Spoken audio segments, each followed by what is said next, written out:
It's Friday, gonna get down on Friday. Everybody's looking to. Oh crap, is this thing recording? Oh man, that's embarrassing. Well, anyways, guys, welcome to your 16th JavaScript tutorial. And in this tutorial, well, you know what, before I even get started, first of all, I apologize for my voice, it's a little raspy. But, anyways, I'm not sick, but I got like a bunch of phlegm in my throat. I won't go into detail, but I'm taking Mucinex DM. So, anyways, if I cop up a huge loogie during this tutorial, then don't be mad at me. It's destiny. It's bound to happen. So just deal with it. So, anyways, let's go ahead and talk about nesting, what it is and why it's useful. Before when we had an if statement, it's basically said this: I'm going to give you a condition, and if it's true, run a bit of code. Well, now what we can do is nesting is the idea that you can have an if statement and you can stick another if statement inside it. And then it's going to say basically, I'm going to give you a condition and then I'm going to give you another condition, and if they're both true, then run a bit of code. So it's just saying instead of passing one test, you have to pass two tests instead. So let's go ahead and give you guys an example before you get extremely confused. So I'm going to go ahead and set my first name equal to Bucky because that's my dang name. And then go ahead and set my last name equal to Roberts because that's my dang name. And now let's go ahead and build a basic if statement, what we learned before.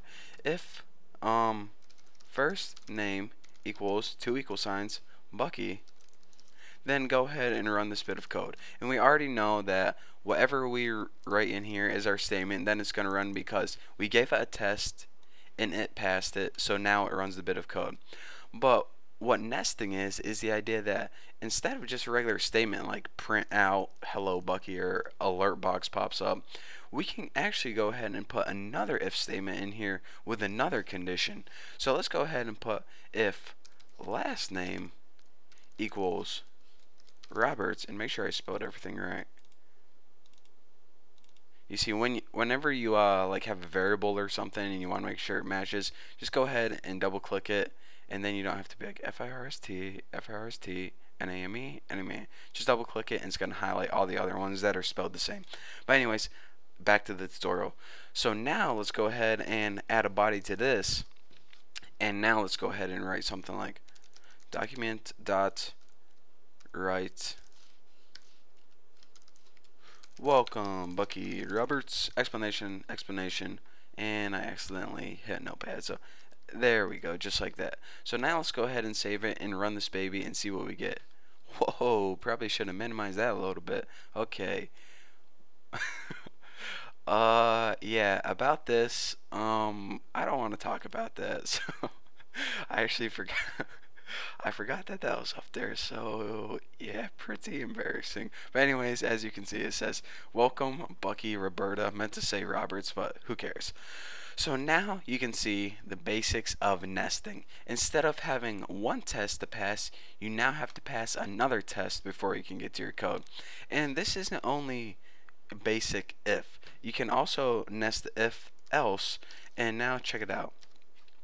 Say you're making a script here and you want to make sure the user's first name was Bucky, and then you want to make sure their last name was Roberts. So if their first name is Bucky and their last name is Roberts, it's going to say hello Bucky Roberts. I'll just go ahead and change that. But if their first name is Bucky and their last name is not Roberts, let's go ahead and write something else. Copy, paste, hello Bucky someone, or something like that. So now if your variable was Bucky Covington or something like that, you go ahead and it says welcome Bucky someone because it passed this first test right here. So it got in. His first name was Bucky, but then it says, is your last name Roberts? Well, no. So I'm going to go to else, and that says welcome Bucky someone.